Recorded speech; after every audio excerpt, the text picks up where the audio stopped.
সোহাগের মা রান্নাঘরে সকলকেই স্বাগত। আমার আজকের রেসিপি সবজি ছাড়া জিওল মাছের পাতলা ঝোল। তাহলে চলুন দেখে নিই আমার আজকের রেসিপি।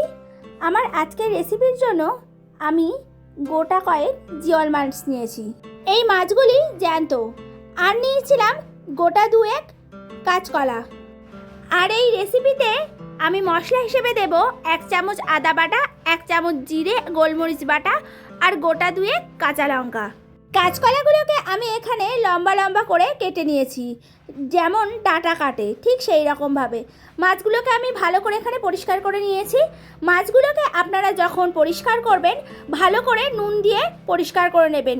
এতে মাছের যে একটি পিছল ভাব থাকে সেটি খুব তাড়াতাড়ি কেটে যাবে। মাছগুলোতে আমি ভালো করে নুন হলুদ মাখিয়ে নেব।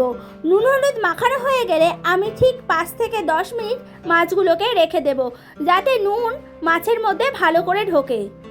এরপর একটি বাটিতে কিছুটা জল নিয়ে আমি তাতে 1 চামচ নুন দিয়ে দেব। আর ওই জলেই আমি দিয়ে দেব কাঁচকলাগুলোকে, যাতে কাঁচকলায় কালো কালো দাগ না আসে। এই রকম জলের মধ্যে রাখলে কাঁচকলায় কালো দাগ আসবে না। এরপর ভালো করে আমি কাঁচকলাগুলোকে একটু জলের মধ্যে মাখিয়ে নেব। এরপর একটি কড়াইয়ে আমি খানিকটা তেল দিয়ে দেব। এখানে আমি 2 চামচ তেল দিয়ে দিয়েছিলাম। আপনারা চাইলে আপনাদের প্রয়োজন মতো তেল দিতে পারেন। আমি এখানে সর্ষের তেলই ব্যবহার করেছি।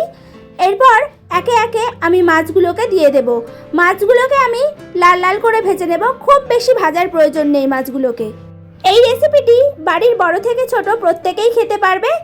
আর এই গরমে বাচ্চাদের জন্য ভীষণভাবে উপযোগী, যেহেতু গরমে আমরা খুব কম মশলা দিয়ে খাবার খেতে চাই। আর এই মাছের উপকারিতা আমরা প্রত্যেকেই জেনে থাকি।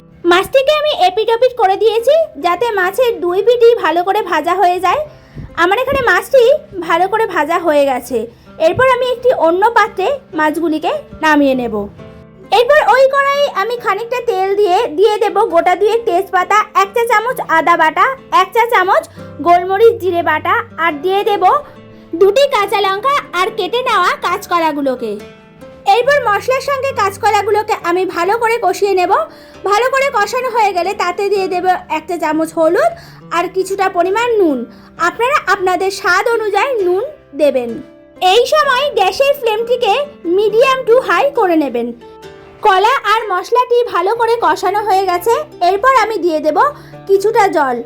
এখানে খুব বেশি জলের প্রয়োজন নেই, কারণ কলা খুব তাড়াতাড়ি সেদ্ধ হয়ে যায়। ঝোলটি ভালো করে ফুটে এলে আমি দিয়ে দেব ভেজে নেওয়া মাছগুলোকে। মাছগুলো দেওয়া হয়ে গেলে আমি আরও একবার ভালো করে নাড়াচাড়া করে নেব। আমি এই রেসিপিতে পাতলা ঝোলই রেখেছি, কারণ আপনারা প্রত্যেকেই জানেন জিওল মাছের পাতলা ঝোলেই উপকারিতা। আমার এই রেসিপিটি রেডি হয়ে এসেছে। আমি একটি অন্য পাত্রে এই রেসিপিটি সার্ভ করে নেব। এই চ্যানেলের ভিডিওগুলি ভালো লাগলে চ্যানেলটিকে সাবস্ক্রাইব করবেন আর ভিডিওগুলিতে একটি করে লাইক করবেন। আর অবশ্যই আমাকে জানাতে ভুলবেন না এই রেসিপিগুলো আপনাদের কাছে কেমন লাগছে। আজ এই পর্যন্তই। ততক্ষণ ভালো থাকবেন, সুস্থ থাকবেন। আবার দেখা হবে নতুন একটি রেসিপিতে।